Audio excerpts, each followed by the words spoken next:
finding validation and limiting focus to the top income channels. Hi Yafi. Tell us about yourself and about Simple Steps Code. Simple Steps Code helps people learn front-end web development. So far, the main product is a JavaScript course designed around lots of research about how to avoid the struggles people have had with other courses. My name is Yafi Burhanu, and I'm a front-end web developer.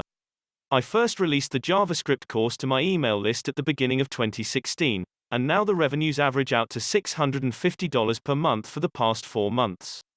However, the product is released in periodic launches once every 4 to 6 months, so the 3 launches in 2016 have made $1,000, $1,400, and $3,000. The people who do the course seem very happy with it, so that's gratifying. The current size of the email list is 3,300 people, and the total number of customers is between 60 and 70. Now I'm working on scaling. What motivated you to get started with Simple Steps Code? How do you come up with the idea, and what did you do to validate it? I've always thought it would be cool to use my coding skills to start a business online, because it would be a fun and satisfying way to get paid to do something positive for people. As for coming up with the idea and validating it, I took a ton of advice from Ramit Sethi's Zero to Launch, which is a business course that guides people through testing and launching a business without quitting your day job. The general gist of finding an idea was thinking of which skills and experiences I already had and how I could help people with those. In my case, it was helping people learn to code. To come up with product ideas, I needed to figure out which real problems needed to be solved. I started out by looking at reviews of popular books and courses related to my topic. Some of those reviews were on Amazon, and others were elsewhere. Cortland from Indie Hackers: if you want to build something people love, then take the time to learn. Customers respond well when your product targets their specific pain points. From those reviews, I took notes on what people liked and didn't like, and this info helped me understand what to think about when creating a course. Additionally, it was helpful to notice common words and phrases people used so that I could use them in my own marketing materials. Once I started getting responses like, "You read my mind," or "That's exactly me," I knew I was on the right track. Once I had some data, I started making Reddit posts asking things like, "What is your biggest struggle in learning web development?" You can substitute this with whatever applies to your business, e.g., "What is your biggest struggle with XYZ?" After that, I used MailChimp to create an email opt-in form on my site, offering solutions to the problems people had discussed in the reviews and the Reddit posts. As people signed up for the email list, I spent a lot of time emailing them and listening to their hopes, goals, and struggles. That's a lot of research. What went into building the initial course? How long did it take, and what tech did you use? I spent 2015 doing research, talking to people, building my email list, and creating the product. In 2016, I opened up sales 3 times for a period of 1 to 2 weeks each time.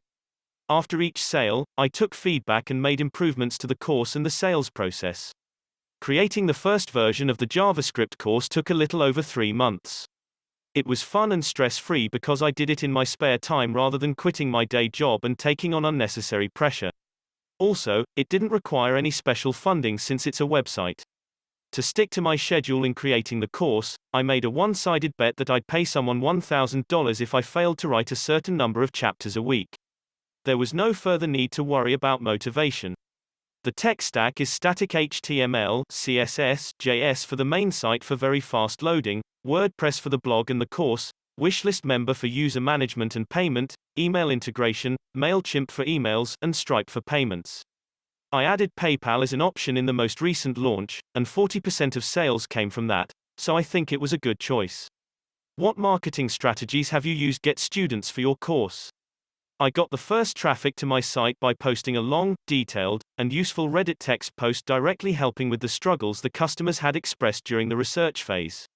Deep in the post, but not at the end, I put a link to my site in a friendly and useful way. That way the trolls wouldn't see it, and the only ones who would see it were those who were genuinely interested. Also, I made sure not to be promotional about it. I said something like, "In case you'd find it helpful to know more about XYZ, here's a quick guide," and then seamlessly continued with the rest of the post. After that, I started guest posting on various sites. I started with the ones that were looking for submissions. SitePoint turned out to be an awesome pick because their editors are fantastic people and the articles get plenty of visibility and SEO. To get the first post approved, I submitted a pitch following their guidelines, got a friendly rejection, tried again with a new set of topics, and succeeded. It was generally a similar story for the other sites I pitched, which were also wonderful to work with. Current traffic is around 2,000 to 4,000 visitors per month, and most of it has come from guest posting. Some has come from SEO too, but that was not through anything intentional I did besides writing some posts. The email sign-up rate is around 10%, so that means 200 to 400 new email subscribers per month. What I did not do, I avoided spiraling into tons of random marketing tactics.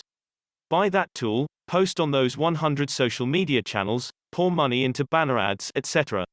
I needed to understand my funnel before even thinking about any of those to determine what makes sense and when. Right now, guest posts are my number one priority. How does your business model work? Do you just charge for the course itself? Revenue comes from selling access to an online JavaScript course. The course is in written form with quick, clear explanations followed by code samples and exercises. The course is only available to people on the email list, and it only opens up a few times a year. This has been helpful for testing different approaches, getting feedback, making updates, and iterating on the product and the sales sequence. The expenses are hosting and email, so about $60 a month total. One thing that helped increase revenue was to add more valuable material to the course and raise the price accordingly. The course went from $49 to $99 to $149 across the 3 launches. As the price went up, the conversions didn't take much of a hit, but the refund rate went way down, and the material tended to be taken more seriously. When I sell the course, I make sure to put the price against the value, and it's fairly easy to do since learning JavaScript adds a minimum of $10,000 to someone's earning potential over knowing HTML and CSS alone. If I had to give advice about pricing, it's this. No one knows what your product is worth before they buy it. The more you can paint a clear picture of the value, the better. When people pay more for something, they tend to value it more. This leads them to get the most out of the product and speak well of it. I tend to avoid discounts. They can provide short-term boosts, but they cheapen your product, and they bother the people who just bought it full price. They also train people to wait for discounts instead of buying. What are your goals for the future? Are there any big challenges you see on the horizon? Now I want to scale up. Most of the funnel is good enough, so I'm aiming to get in more traffic. That'll mean getting on places like Lifehacker again, but this time with a link to my site instead of one of my guest posts elsewhere. In order to do that, I'm spending time learning what is most genuinely useful and interesting to their audience. What are the biggest lessons you've learned so far? If you had to start over, what would you do differently? Biggest lessons: if you listen to your customers, it's possible to compete with the dominant players in your field. For example, there was one course that I originally thought I'd never be able to compete with. It had fantastic features and technology, and it was free. Later on in the process, I had someone contact me who wanted my course but couldn't pay for it. I recommended the free competitor, and they said no, they wanted mine instead. This was the course I once thought I could never compete with, and now I was having trouble sending people to it. What I'd do differently: Stripe is awesome, but if I started again, I'd add the PayPal option earlier. I might also consider a service that integrates both, though I'd have to check the fee structure. Other than that, there's not too much I'd do differently.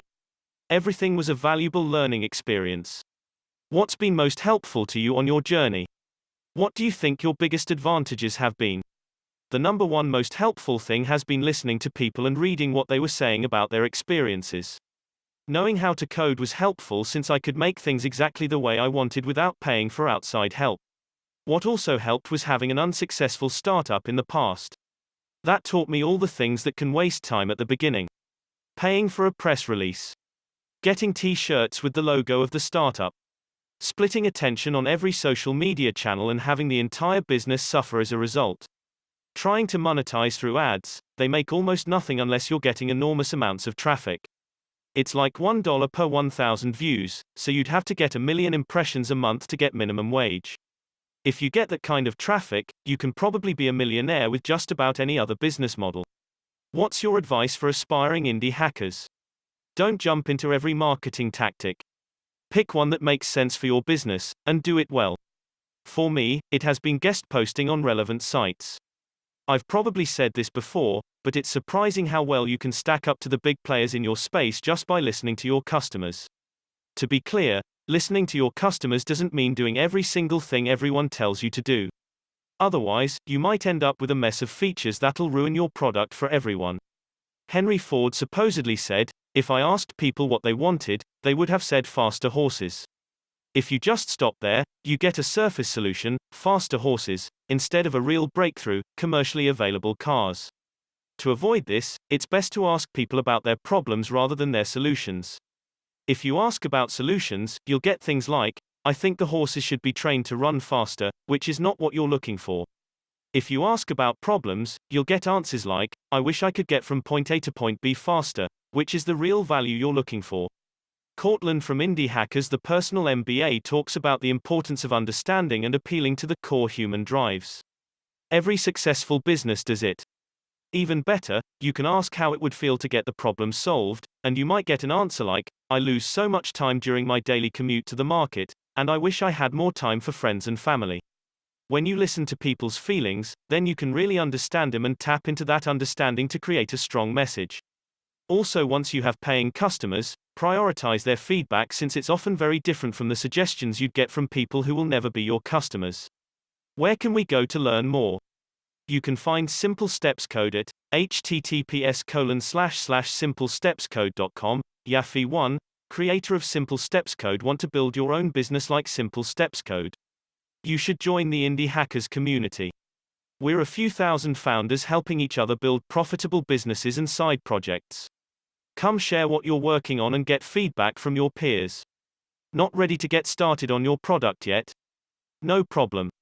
The community is a great place to meet people, learn, and get your feet wet. Feel free to just browse. Cortland Allen, Indie Hackers founder. Disclaimer: I wanted to record Indie Hacker interviews so that I would be able to listen to them as I drive or work out. I do not own this content, so please support the Indie Hacker community by reading the original interview via the link in the description. And if you're interested in joining an incredible community of entrepreneurs working to build online businesses, I can't recommend checking out indiehackers.com enough.